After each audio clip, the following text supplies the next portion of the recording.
છેલ્લા 4 દિવસથી ભારે વરસાદ વરસી રહ્યો છે। સુરત શહેર સહિત જિલ્લાના ગ્રામ્ય વિસ્તારોમાં પણ ભારે વરસાદ પડી રહ્યો છે।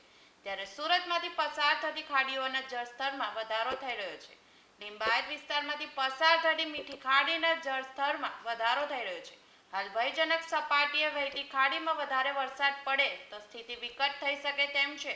વધારે વરસાદ કે ઉપરવાસમાંથી પાણી વધુ આવે તો ખાડી કિનારાના નીચાણવાળા વિસ્તારોમાં પાણી ભરાવાની સ્થિતિ સર્જાઈ શકે તેમ હોવાથી સ્થાનિકોમાં ભયનો માહોલ જોવા મળી રહ્યો છે।